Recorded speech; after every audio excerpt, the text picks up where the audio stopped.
Hey everybody, and welcome to another episode of Superheroes, Movies, and Superhero Movies. I'm Justin Speck. I'm John Pelzo. And today we're talking about Indiana Jones and the Temple of Doom. Released in 1984, directed by Steven Spielberg, from a script by Willard Huyck and Gloria Katz, from a story by George Lucas, and starring Harrison Ford, Kate Capshaw, Ke Huy Quan, Amrish Puri, and that's about all the names I know, aside from a small cameo by Dan Aykroyd.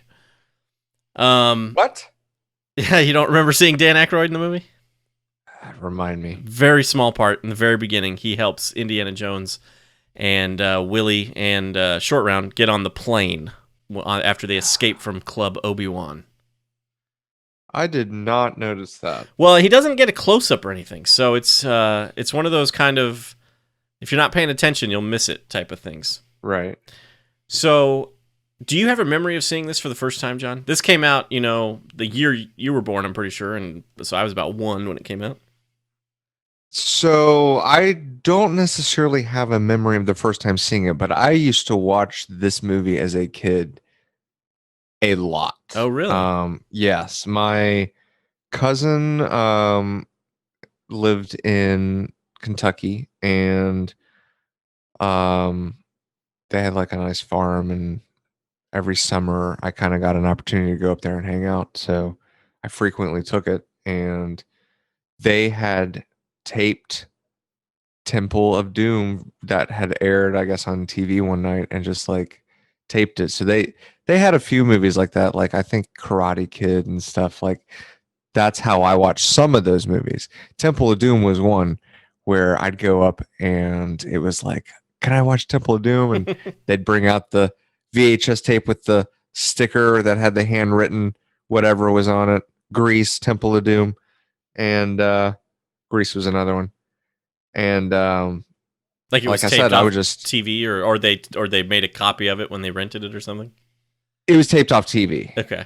Yeah, a little less illegal than copying a video. Yeah, the VHS. Yeah, but anyway, that was my Temple of Doom. Like I watched it all the time. And I do remember the first time, like I said, not necessarily the first time, but I do remember the fear that I had. Like this was a movie that I was like maybe 5 years old, Mm-hmm. and I'm putting in Temple of Doom, and it's gonna be a suspenseful thriller, creepy movie. So that's cool.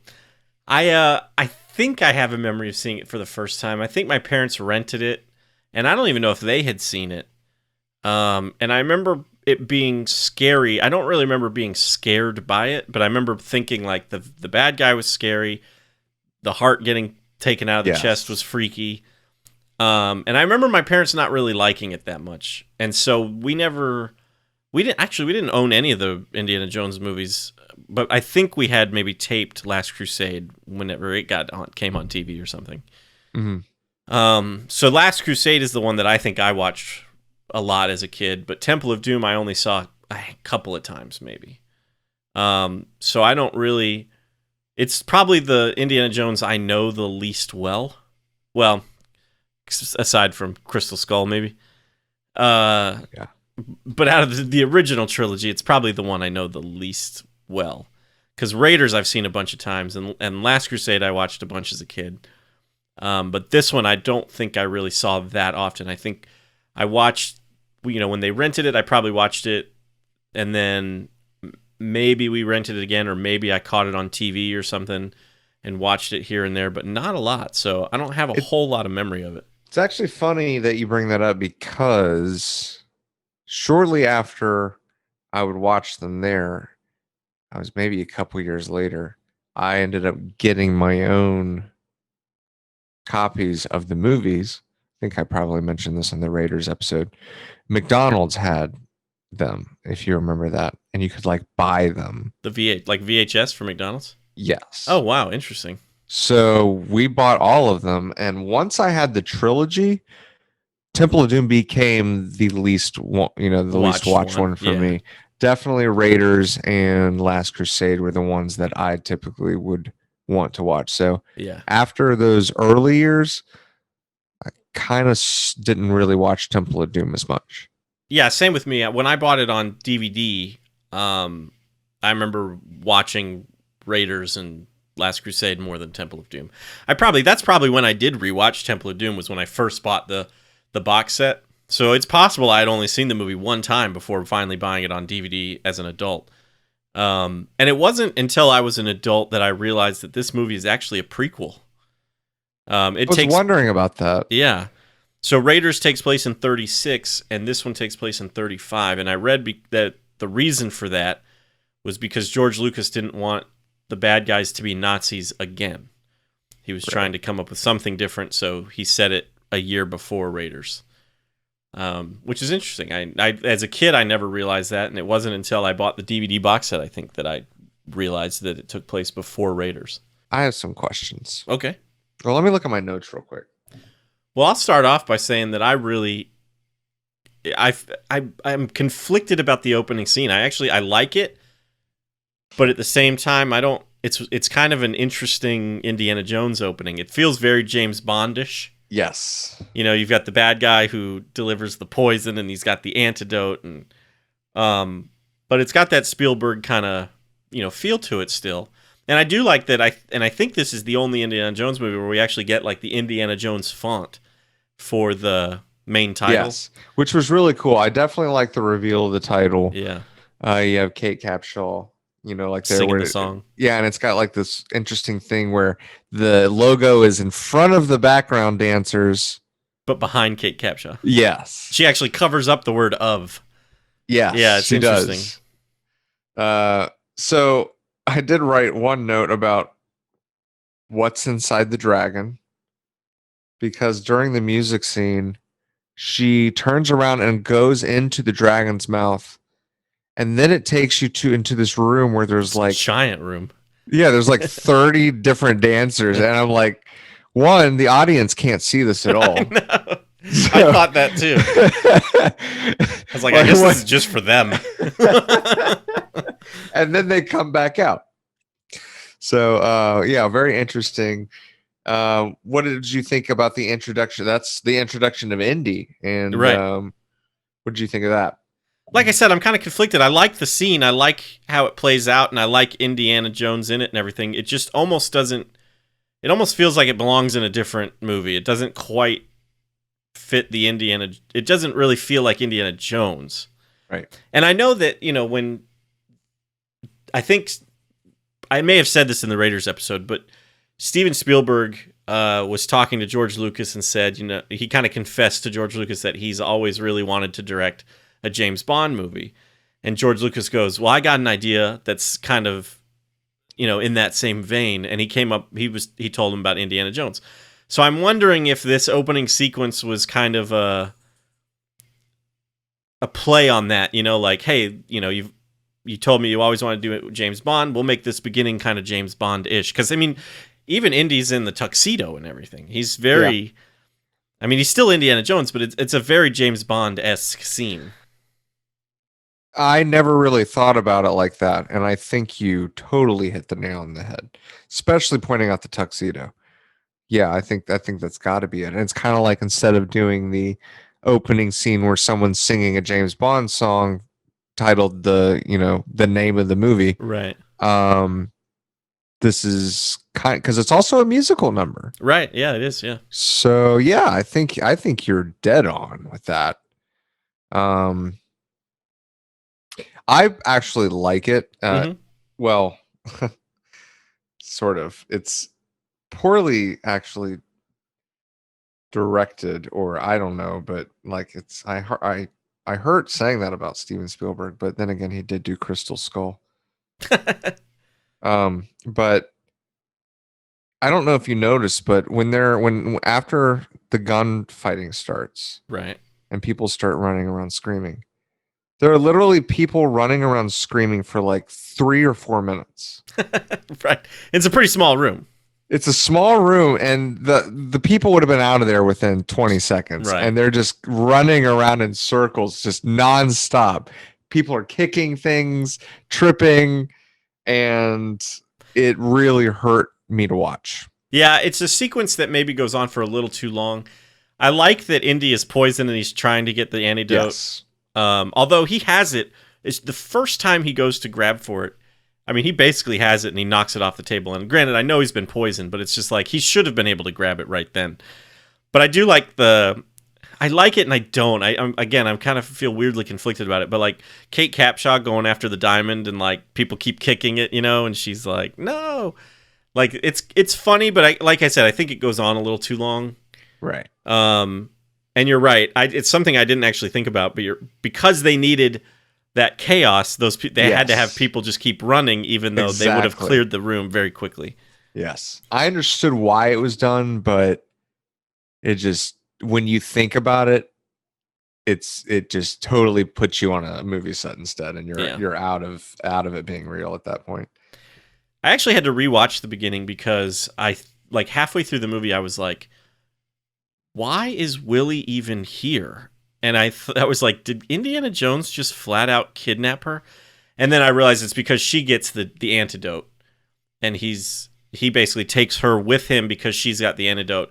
He takes the antidote in the car ride on the way to the plane, and then I guess at that point, if he had left her behind, they might have killed her. So I guess he felt like he needed to take her. But she is taken against her will, essentially, and brought on this adventure, and she's like doesn't want to be there at all.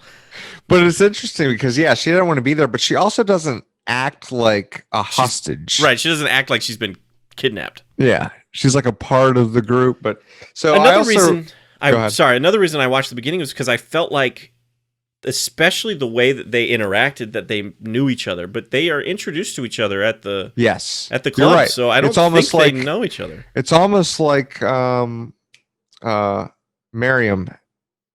Marion. Yes. Yeah. How they had a past, and you first see them interacting without knowing that. Right. And then it's revealed that they are childhood friends. You almost have that sense here, but you're right. This is the first time that they've met. So we were talking about them going on the plane, and I wrote down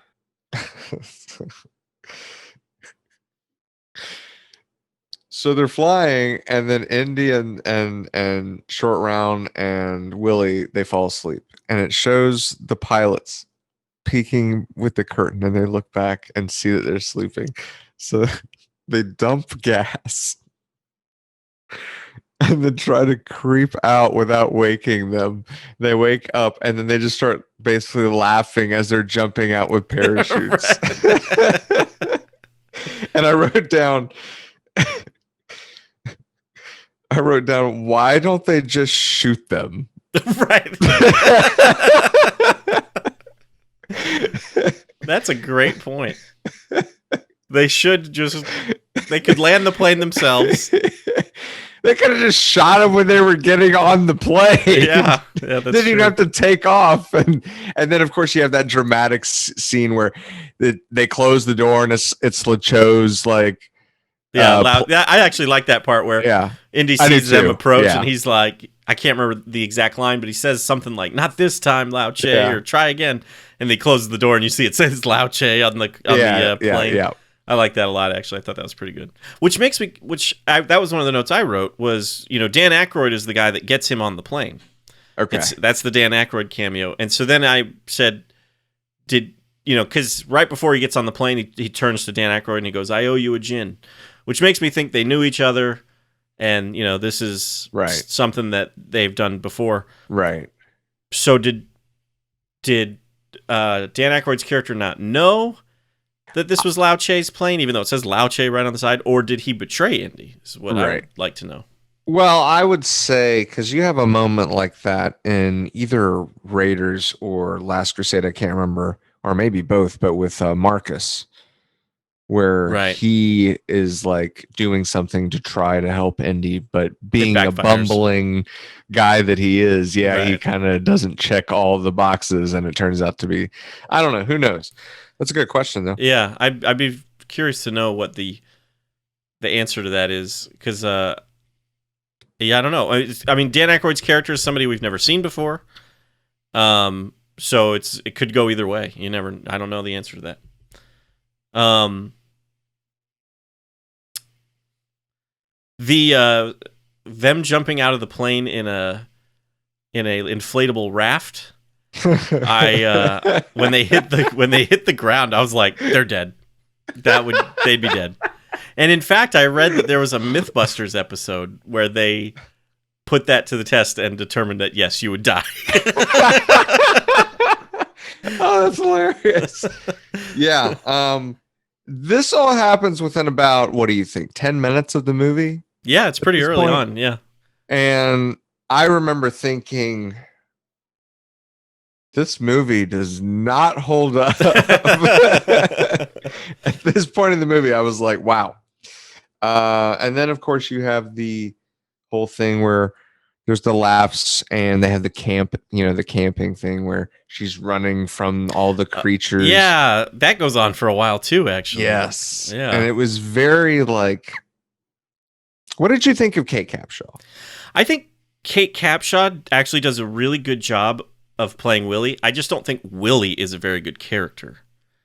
But Agreed. I think Kate Capshaw is actually a very good actress, and I think she does a great job with it. I was blown away with her acting, actually. Yeah. Like, you're right. It's like Willie is not necessarily the most likable character, but the way that you see Kate Capshaw act is like almost crazy sometimes. Yeah. She's really good. She's very good. I've never seen her in anything else, and she pretty much stopped acting after this movie, didn't she? I think she did a couple things after this. I haven't looked at her IMDb, but the biggest thing she went on to do was marry Steven Spielberg. Yeah, I was going to say, like, after this movie, she married Steven Spielberg, and it was kind of like, I don't need to act anymore. Right. I'm married to Steven Spielberg, so I'm good. Yeah. Yeah, I guess I looked that up. I guess they got married in like 1991. They're still together. They are still together. Yep. They have That's 5 children, according to IMDb. Feat for Hollywood. I mean, true. just, it seems like there's a little bit of a curse there, but oh yeah. Well, and I reading through IMDb trivia, apparently there's some quotes from Spielberg saying that this is not, he doesn't really love this movie, but loves the fact that he met Kate Capshaw through the movie. So, I'm curious about. I decided to look up the Rotten Tomatoes score because I had always had it in my brain that this was considered a bad movie. And maybe that's just my perception that I got because of my parents' reaction, when we watched it when I was a kid. So I looked up the Rotten Tomatoes score, and it's actually it's not that bad. Raiders obviously has the top score out of the 4 movies with a 95%. And then you've got Temple of Doom that has actually an 84%. Wow. Yeah. And then Last Crusade has an 88%. And then Crystal Skull has a higher score than I would have thought with a 78%. So anyway, because I found a Siskel and Ebert review of the movie, and it mostly talked about the mine car chase at the end of the movie, but they were praising it pretty well, and I was like, wow. I was like, did critics actually kind of like this movie? And I looked it up. 84% is pretty decent rating. It's actually, it's a good rating. Yeah, it is. I had the same kind of perspective growing up that I kind of knew, and you're right. I think my parents had kind of said the same thing, and my parents weren't like. I got to talk to your dad recently about his experience with some movies and everything. Right. My dad liked movies, but not so much. Like, he wasn't. He was like, I'll watch them once, and then, that's good. And, right. Yeah. That was enough. Yeah. Yeah. And I remember hearing that Temple of Doom was just, I had the same idea that it just was kind of not as good. Right. And later on, I felt like I had figured that I had that wrong and that actually most of the fan base liked it. Now after watching this, I don't know. Yeah. I will say that as the movie progressed, I felt like I started to kind of enjoy it more as it went on. Yes. The hokiness started to go away. But I also did not I don't know what happened. Maybe I fell asleep or was distracted, but I didn't really see too much of the mine cart scene. Oh, really? So I'm curious to hear about your opinion of that Okay. because, yeah, I actually don't remember watching it for this, or like I remember it happening. I just, my ADD. Sure. So, Well, that's what I was gonna say was because you said your enjoyment kind of got you started to enjoy it more as the movie went on, and I think the second half of the film I personally like better than the first half of the film. huh. Like once Indy and Short Round, uh, Start going into the secret. yes, and like they get trapped in that Yeah. I actually really like that scene where Willie doesn't want to put her hand in the Yes. the bucket, and Yes. you see Indy through the hole, and he's like, "We are going to die," And then he just, yes, the facial acting that Harrison Ford does there is great. Yeah, it's really really good. And this is with the suspense, and you have the music. Of course, John Williams is doing the score again. That's so I think a lot of nostalgia was coming to play here. Sure. And it just feels so. The thing I love about Temple of Doom was it being the second movie, and you mentioned that, they didn't want them to be Nazis again. And obvious and people that have seen Raiders of the Lost Ark, I would hope pretty much anyone listening to this would have seen Raiders of the Lost Ark by now. But you get, the opening scene in Raiders where they're in, I don't remember where they are, but there's like, a tribe, and they're trying to get this. I think I think it's Peru. I think. Is it? Okay. Yeah. Well, yeah, it's wherever the Paramount Mountain is. Yeah, right. that thing. But you get a sense with that Indy has been on all these different adventures all over the world, and Temple of Doom brings it kind of back to we're going to go with the, like the tribe and, like the cults and, magic kind of stuff. It was neat to be able to take him away from the war and the take him out of World War II kind of. Yeah, I agree, and I appreciate the movie for that, and I do like that. Out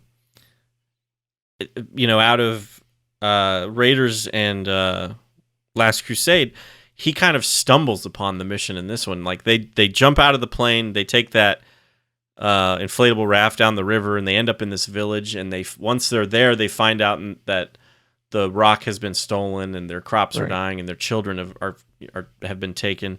And so it's like almost like he feels like a duty to help this tribe or this village, which I thought was kind of cool. I have a note about the village too. It's like when they're in the raft and they look up and see the man, mm-hmm. and then they go up there and he's like, "Go that way," and then they go, and then it cuts, and he's in front of them again. So I was like, it's probably something deleted, some deleted scene or something. I was like, did they just let him pass? And then he's like, all right, hold on, stop there, and I'll be right back, and I'm going to point and show you where to go again. Because at that point, they were at the village, but he was ahead of them. At some point, he actually passed them, and he was like, you guys are really slow, and just follow me. He's like, I pointed that way. All right, just come on. You don't know left? Bunch of idiots. Yeah, so they go on the mission, and they end up in the palace. And I'm not a huge fan of that scene where they go to dinner, and everything they eat is just a gross out thing. Did you notice on the elephants that they're riding? Indiana is riding a big one. Willie is riding a medium-sized one. It's Short Round's riding a baby. Yes. I didn't really notice that until at one point when they get close to the palace, the guides get freaked out, and they get the elephants and turn around and run off, and Willie's like, they're stealing our rides. And I noticed one of them was a baby, and I was like, was that the one Short Round was riding? Reminded me of the three bears, but it was like the three elephants. What do you think of Short Round, since we're talking about him? I love Short Round. Yeah, I do too. I think he's such a great like side character. Mm-hmm. And who plays him? Obviously the guy from Goonies too. Yeah. His name is if I'm pronouncing it right, it's No, it might be Ke Huy Quan. Uh-huh. Ke Huy Quan, I think is how you say it. Yeah. But yeah, it's the guy from Goonies. And those are the only two movies I really know him from, are this movie and Goonies. Right. And I was wondering if, obviously Steven Spielberg was really wanting to help his career. And Well, according to the IMDb trivia again, this was his first movie, and he didn't actually audition for it. This was before Goonies? Yeah, this was 84, and Goonies was 89? Actually, I don't know if it was quite that late. 88. Goonies was 88. Find out. 85. What? It was a year later. Wow, I need to practice. I'm off. Yeah, I guess so. I usually can get years pretty close. But apparently his brother was auditioning for Temple of Doom, and he was coaching his brother on like what to do and what not to do. And so the casting director or whoever was like, "Do you want to read for this part?" And so he did, and Steven Spielberg really liked him, and supposedly, again, according to IMDb trivia, which you got to take with a grain of salt, that whole scene where Willie's screaming at the animals in the forest and they're talking about cheating at cards and stuff, that was improvised by him and Harrison Ford, which seems kind of crazy, especially since he had the card in his sleeve. So unless they added that in later or something, like as they were doing the scene, but supposedly it was improvised, or maybe it was improvised in the audition and then they threw it in the movie. I don't know. I can't remember, but right. Yeah, but Spielberg was clearly impressed with him, and I think because then Spielberg produced Goonies, didn't he? Yes. And so he probably yeah was like, you got to put this kid in your movie. Yeah, for whatever reason, I was thinking that this came out after Goonies and that he was picked for this part because of Goonies. Right. And because Spielberg had produced it. But I think it's the other way around, actually. Yeah. Well, yeah, he does a great job. I like him. He's fantastic. Yeah. And he's more useful than Willie, because he actually saves Indiana a couple times. Yes. There's one shot of Willie that I really disliked in the movie, and Kate Capshaw's great in it still, but it's when the Maharaja is like stabbing Indy with the voodoo doll, stabbing the voodoo doll of Indy, and he's on that like conveyor belt headed towards the rock cruncher, or whatever you want to call it. Well, at some point, Indy starts fighting back, and it shows Willie in the background, and she's just pretending to throw punches, and it's just not very good. And I thought to myself, I was like, why? Like, Spielberg's better than this. But then I thought, well, it's because Willie has literally nothing to do. She like tries to throw rocks occasionally at the bad guy, which does nothing. But it's because her character is just kind of useless. Yeah. Like, she saves Indy in Short Round in that one scene reluctantly, because she has to stick her arm in that, right, whatever you call it, full of bugs. But otherwise, she's got nothing to do. Yeah, she's literally there to cause. She's there to be the damsel in distress. Yes. That Indy has to save, and then she's the romantic interest that Indy kisses at the end of the movie. It's really, otherwise there's no reason for her to be there. Yeah. And you also have to ask yourself, why is Indy even interested? Right. So I do like that scene too, where although that's another note I wrote. So I like the scene where they kind of get mad at each other, and they're like, in 5 minutes you're going to be back here, and he expects her to come there, and she expects him to go there. The stubbornness of both of them. Yes, exactly. Yeah, I like that. But the note I wrote was, Indy is waiting for Willie to come to his room, but Short Round is in his room. I was like, that's terrible. Wait. Oh my! I did like not Short pick Round up on is that. sleeping on a couch like 5 feet away. I was like, Indy, go to her room. Like, that's awful. Oh wow, that's hilarious. Yeah. Yeah, I didn't even think of that. But yeah, I like how not only does this show the audience the new character Willie, that she's stubborn, but it's giving you another just peek at Indy and how one, he thinks he's hot stuff, right? And I mean, let's be honest, he's Indiana Jones. He is. So he just knows it, right? But yeah, I like that scene a lot too. Mm-hmm. And then I like how there's obviously the assassin shows up. when I was a kid and he goes into her room and Yeah. it's like looking, and I remember for the longest time I thought he could not see her. Right. Well, that's what I was gonna say. I like that scene how he completely ignores her. He's like, "There's nobody here," and she's like, "I'm right here." Yeah. And I remember when he said that, I'm thinking, why can't he see her? Like she's Yeah. there. Because he says there's nobody here. And I thought he was literally saying Like there's no she's one here. invisible. Yeah. Right. I could see. I could probably would have thought the same thing as a kid. I was like I don't 5. remember. Yeah. Yeah. Of course. Yeah. Um. It was when I was like 23, I think I figured out that. Oh, I thought you were gonna say that you still thought that at 23. No.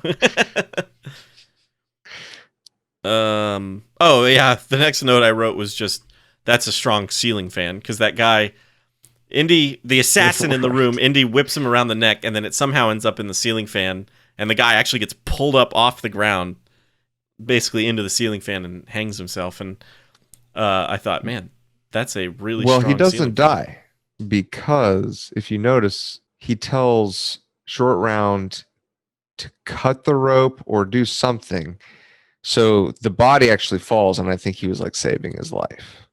Oh, really? I assumed Yeah. because like his body was limp, so I assumed he was dead. Yeah, I did too for the longest time, but I noticed this viewing actually that I think he tells him to cut the rope.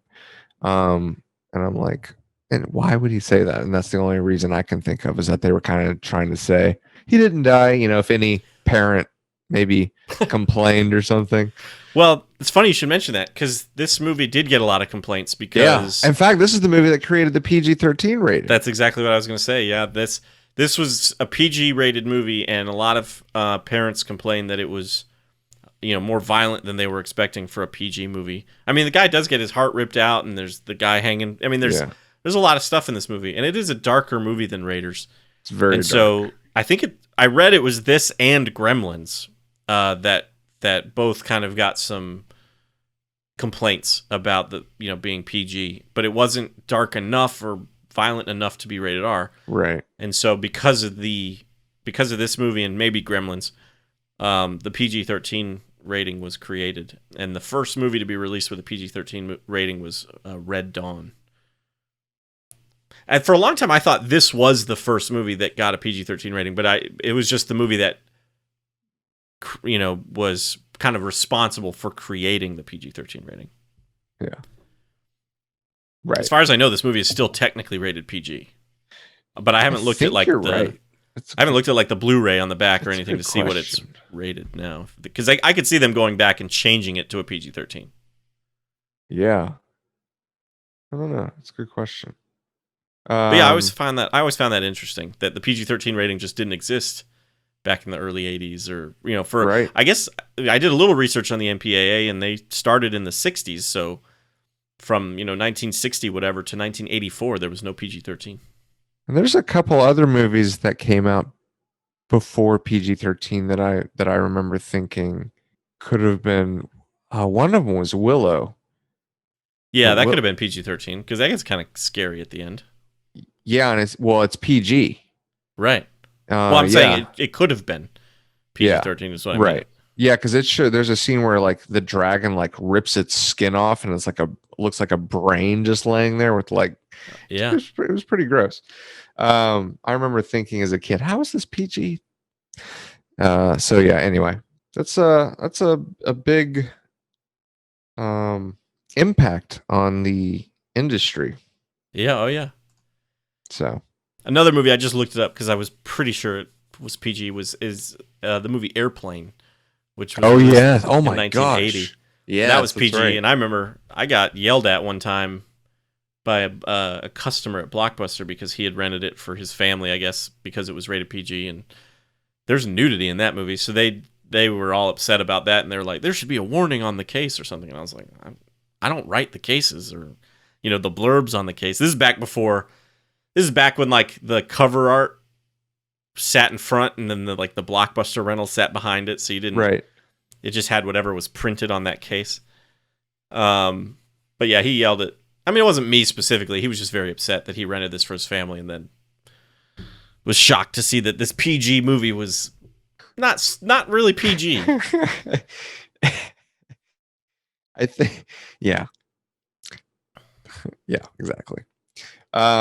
So I approve of PG-13, PG-13's existence, should I Yeah, say? yeah, I agree. Well, PG. I mean, PG. The difference between PG movies and R-rated movies, there's a big difference, and so some movies fall in between. Like, Yeah, I mean, a lot of superhero movies nowadays are PG-13, and it's mostly right, just because of the action and the violence. right, So it doesn't warrant an R rating, but it's also could be a little too much for younger kids, and so it falls in right, between, you know. right. Yeah, So I think it was needed I for agree. sure. Especially being a father of 4 kids. Right. Though they've seen Halloween and Friday the 13th and Alien and Predator, But Terminator. Nightmare on Elm Street could be that movie I could see scaring children, but They've seen Halloween, like, they've seen Nightmare on Elm Street. oh, you said Friday the 13th. Yeah, I guess I meant. I thought I heard you said Friday the 13th, but I heard Nightmare on Elm Street for some I reason. gotcha. I was gonna say Halloween is not that bad, but there's nudity in that movie too. There is, and I skipped that. Okay. That's something that I'm like, I'll take care of that. Right. But the I'll gore, I'm not so much worried about. right, and I was gonna say, and it's pretty tame for movies nowadays. Halloween back in the Right. there's maybe some blood in it and stuff, but it's pretty tame by today's standards. All right, so we got to talk about the villain, played by Amrish Puri, I think is how you say his name, and the character's name is Mola Ram. What do you think about him? He doesn't even show up, by the way, until at least an hour into the movie, if not past the hour mark. Right. I think he's great. Yeah, he's awesome. Yeah. He's just got this look on his face. You got the right lighting, and he just looks so sinister. Especially the first time you see him with the horn. Yeah, I was gonna say helmet. his costume design is like fantastic. Like, yeah, he's great. Yeah, I think it's awesome. And the first time you see him, he's doing that human sacrifice, and he pulls the guy's heart out. Right. Which is, freaky especially to a kid. I can't remember how old I was when I saw it, but I was probably. It's still freaky. Yeah, I was probably 7 or 8, maybe. You've got like the tribal drums going and everything, and it's slowly speeding up, and the chanting, and it's. And one thing I noticed this time around, which I don't know if I ever noticed before, was when he first pulls the heart out, it's beating kind of normally, but as they drop that dude into the pit, it starts getting faster. The heartbeat in his hand is like beating faster, yeah, which I thought was a really cool touch. Yeah, and then it catches on fire. What's up with that? Well, his body caught on fire, so I assume. Yeah. Well, yeah, you do have the voodoo stuff going on with Indy later. So okay. Did it ever explain that? No, they never really did. And I remember Indy being like, he's still alive because he took his heart out, and so they don't really explain. It's just kind of the magic of the. Yeah, because it actually, this is the first time I noticed. It actually shows his chest like heal back up. Yeah. I never noticed that before. Yep. Or remembered it. So. So no, they don't really explain it other than just the kind of mysticism or the magic of the stones and the ceremony and all that stuff. Oh, I just thought of something. This is a prequel. Yeah. And in Raiders of the Lost Ark, Indiana Jones says he doesn't believe in hocus pocus. That's unfortunate. Because he saw a lot of stuff in this movie. He saw some hocus pocus in this movie. I mean, he gets brainwashed himself. Yeah. By drinking that whatever it is. So, oops on the continuity there. Yeah. Oh, well. I can forgive it, I guess. But Raiders is a better movie, so. Right. Exactly. I do love the set design of the whole underground temple, or whatever you want to call it, with the mining carts and the, I just love the lighting and like the fog and everything. It just looks so you've got cool. This world underneath, and there's just these kids that are being, they're slaves. Yeah. And it's a very sad situation. I'm trying to remember how the village described how they were kidnapped again. I don't recall that either, actually. I would have to maybe go back and rewatch that scene. Yeah. But I just know that they did say that they were taken. Yeah. Anyway, there they are at the, in the caverns digging for the stones. So Yeah. there's supposed to be 5. Right. And they have 3 of them, right? And so they're Yes. making the kids search for the other 2. And then they believe, or it's the legend is that you bring all 5 together and there you have what kind of power? Like, I remember him saying power, but I don't remember, like, yeah, just powerful stones. Powerful stuff. Infinite power. I don't know. I might have missed that, I guess. For anybody listening, I've got ADD too. we should just rename this 2 guys with ADD watch that movies. Might remember the movie they're talking about. Right. Yeah, sometimes. Exactly. I do this podcast best when I finish the movie right before we record, which was not the case this time. No, but I don't know. I don't remember exactly. I just know that you probably don't want the bad guy to get all 5 stones. Right. I really also, one of my favorite shots in the movie, and it's very Spielberg. It's kind of what I think of when I think of, well, it's not what I think of when I think of Spielberg, but it's what I think of when I think of Indiana Jones Spielberg shots. And after Indy has gotten fixed by, Short Round hit him with the fire, and now he's not brainwashed anymore, and he saves Willie. He decides he's going to start saving some of these kids, right? And it shows there's this mining cart that like is on a track, and you see Indy kind of in silhouette, and as the mining cart gets closer, the camera pushes in and we see Indiana Jones in full light, and he looks pretty angry. And you see like one of the guards, whatever you want to call them, like running up, but the camera stays on the kids, and you hear the punches, the and then the guard's body literally like slides across the floor, and then the kids cheer. And I was like, I love that. We don't see, Indy punching the guy out. We just see the aftermath of it. Right. I love that. And then the reveal. Right, exactly. Yeah. And he does that a couple times. Like, I love the Spielberg when he does the shadows. He's done it in each of the movies, I think, where like we see Indy's shadow kind of punching or fighting or something, Yeah, I always love that too. Yeah, there was a very I know what you're talking about. There was like a scene where he gets his whip or something, and it shows the big silhouette in the background. And I remember I was like, oh, that's really cool. Yeah. I think that scene is in the palace when the assassin is in the room. I think. Yeah. It like either it might have been shown him getting choked or something, but it was like, I think, showing some fighting or something going on. Yeah. It was really neat. Yeah. Good job, Steven Spielberg. Good job, Steven Spielberg. It's like he knows how to make a movie or something. Yeah. My last note that I wrote was that some of the jokes don't quite land, in my opinion. I had read again that the movie was very dark, and I think Spielberg kind of realized how dark it was as they were shooting, and so he tried to incorporate a little bit more humor just to lighten things up a little bit. And one of the jokes that I just didn't think was that funny was when Indiana Jones actually has to stop the mining cart, and so he puts his feet on the wheels and presses down on the wheels to kind of stop the cart. And he does it, and then he acts like, oh, his foot is burning, so he's going, water. And then but the bad guys have like knocked over a huge water tank or something, and so there's water there's water coming down the tunnel, and he sees it and he goes, water, and they all run away. I was like, that joke didn't really, it was kind of an eye roll type joke. Right. So some of the jokes are funny in the movie, but some of them don't quite work, in my opinion. Right. At the same time, like, I was going back to the nostalgia stuff, and like even watching the intro, you mentioned you don't like it, but like to me, I've seen this watching it as a kid, right, and piecing together what Indiana Jones was at such an early age and state, like I feel like it feels like Indiana Jones to me, even though it's not Raiders and right.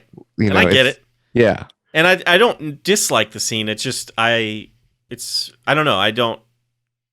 It's like I like it, but I don't. I don't know. It's weird. Right. But I do really like the scene at the end with the rope bridge, and Indy's in the middle. The the groups of bad guys are coming, and he even threatens to drop the stones, and Mola Ram, I don't know how you say his name, is like go ahead and do it. They'll be found.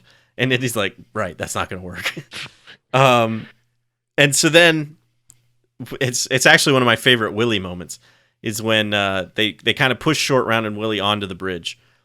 And Indiana Jones talks to Willie in Cantonese or Chinese, or I don't know what the language is exactly. But it basically tells him to hang on, And I think Short Round says to Willie, like, hang on, lady, we're going for a ride. And it just kind of dawns on her, and she looks up, she goes, oh my God. Like, I don't know. I just really, that scene always kind of does make me laugh. No, you're right. It's funny because her reaction is literally her looking up, seeing who's going to be doing this. And she's like, he will do it. So this is going to happen. Yeah. It's like her just accepting that there's no, that's what's going to happen. So, now I do have one problem after he cuts the rope bridge and it falls obviously in half, and a lot of the bad guys fall into the alligator infested waters. Willie and Short Round just hang there and watch Indiana Jones fight this guy.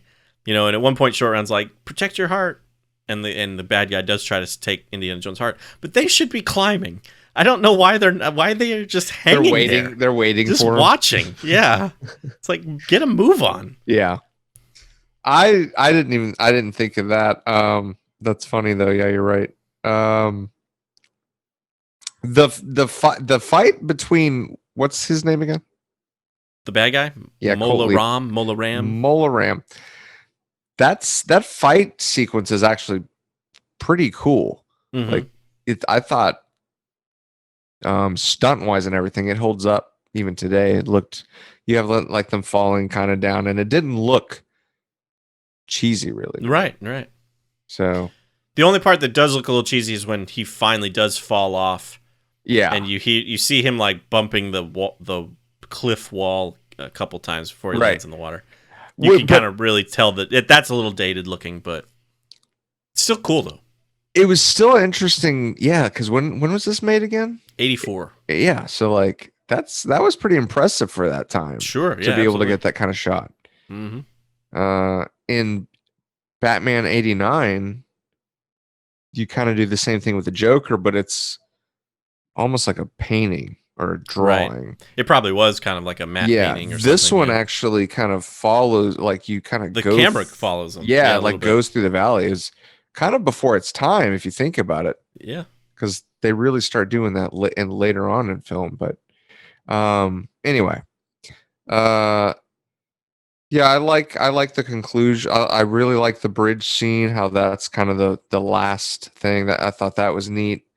I think the movie, as corny, it's really corny a lot of the time, and especially like we were talking about at the beginning of the movie. Mm-hmm. And more than I remembered. But I think that there are a lot of really good parts in this movie. And Indiana Jones, Harrison Ford just gives us, this is the second Indy movie, so we're learning more about the character. We are trying to see if he still compares to what we thought to the Indy that we met in the first movie, and he does. This is Indiana Jones, and great character. Yeah, absolutely.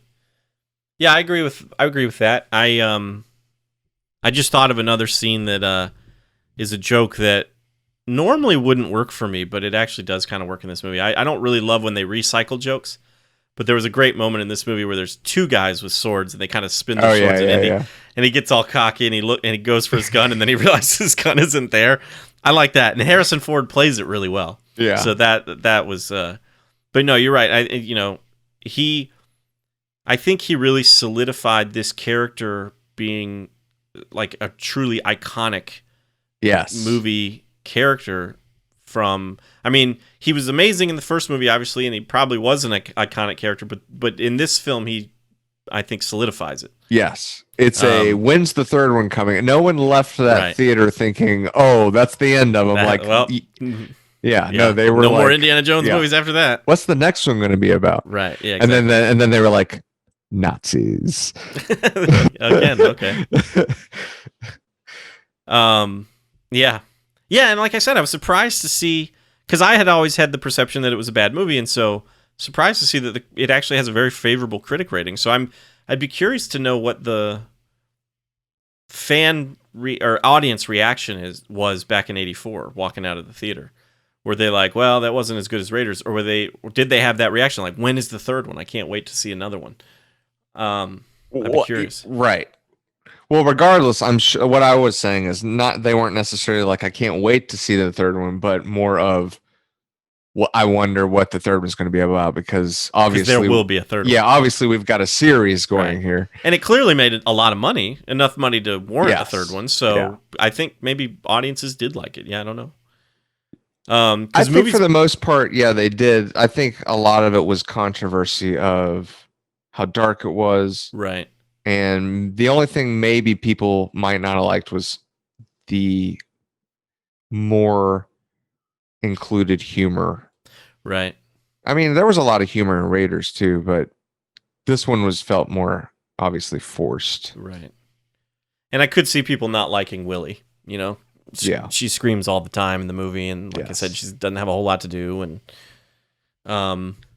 I could, the movie, I feel like nowadays too, people could view it as a little bit racist too, especially that dinner scene. It's like, oh yeah, people think like, it's like obviously these people are savages that eat just the craziest things and eat live snakes. Were those human eyeballs? That's what it looked like. I'm pretty sure they're supposed to be human eyeballs. Man, that whole sequence when I was a kid, I remember. Yeah, it was freaky. Yeah. Yes. Yep.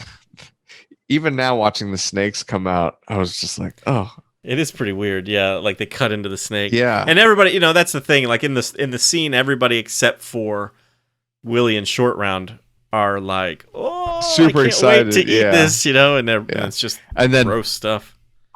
Dessert. Chilled monkey brains. Yeah. And then she faints. Right. And again, you have a very cartoonish like sound effect as she like falls. Yeah, it's that's a joke that doesn't land either. Yeah. Yeah. Hey, I see what you did there. No pun intended. The only other thing I wrote was when they are going back to the village at the end. It's like Indy and Short Round and Willie, and they're just walking up like basically, oh, we did it. Yeah. Right. Yeah. And they're coming up to the village, and the people are coming like, did they save the kids? Right. And there's no kids there. Like, and then they turn and they're like, that's your cue. And then all the kids start running. And I was like, did they tell the kids to wait until I point? Like, we're going to surprise your parents. That's funny. They should have come back like crying, like we couldn't save them. They're all dead. I'm sorry. And then just kidding. Let's go, guys. That would have been awful. I was gonna start wrapping it up, but I realized we actually never talked about the mining car sequence, the chase, and actually that's probably my favorite sequence in the movie. It's good. It's really good, and I think it's really good. I mean, you can tell it's a little dated a little bit. There's a couple times where you can tell like the footage was sped up a little bit or something like that. But I think it's actually really well done. But are there any like extreme jumps that they would? They do. Yes, there is a jump. See, that's going to be. There's a jump from one track to the other. Yeah, it's very. I mean, it's short. But it's not like Speed, It's not like they go into slow motion. Okay. It's just they realize the track is ending and they're like, ah! And it goes from one and lands perfectly on the next one. And they keep going. But no, I think the sequence is really good. You should go back and rewatch that scene since you don't totally remember it, because that was the Siskel and Ebert video I watched. That they talk about that it's like a 2-minute review, and that's what they talk about the whole time. And they talk about how good it is and how it's very reminiscent of like Buster Keaton. And stuff like that. Okay. And so they really praised that scene a lot, and I was like, it's true. It's a really good scene, and it reminds me. It's funny. It's because I've ridden like the Indiana Jones ride at Disneyland. and it's not a mining car ride, but that whole sequence reminds me of like a theme park and like the Mummy roller coaster, you know, kind of like the Universal Studios. We're gonna put you in the movie, right? Yeah, exactly. And maybe that's part of the reason why I like it. But it's no, I think it's a really good sequence. You should definitely go back and watch it. Cool. Well, I guess we can go ahead and get into the ratings then, John. What would you give this movie? I'm gonna give it 3.5 out of 5 stars. Oh man, I sitting here going. It's kind of why I wanted you to go first, because I was like, my initial rating was 3 stars, but the more we've kind of talked about it, I was thinking, well, maybe it deserves 3.5. But I think I'm going to stick with my original rating, just because I think the first half of the movie is, like I said, is not as good as the second half of the movie. And so if it was just the second half of the movie, sorry if I bumped my mic a couple times there, I would give it 3.5. But because of the whole I can't forgive the part. I didn't even think about it until you pointed out, but I can't forgive that the pilots didn't just shoot Indy, Willie, in short round. They literally dump the gas. Yeah. And they're like, laugh as they jump out of the plane. Yes. Right, exactly. It's pretty great if you watched it with just a light heart. Right, which I think you're supposed to with these movies, obviously, But yeah, that's that. I think that alone will subtract half a star, so I'm going to give it 3 stars. That alone, I love it. Cool. Well, we'd love to know what you think about Indiana Jones and the Temple of Doom. You can always leave us a comment on cinemaheroes.com. You can comment on our Facebook, facebook.com/SM and SM Podcast. You can tweet at us or comment on our Instagram. Both handles are Cinema Heroes. And if you're watching this on YouTube, of course, you can always leave us a comment here. And if you like this video, give it a thumbs up. Subscribe to our channel. We would appreciate all of that. We'd love to hear from you any way you want to reach out to us. I think that about wraps it up for this episode, though. I'm Justin Speck. I'm John Pelzel. As always, thanks for listening. Thanks for subscribing.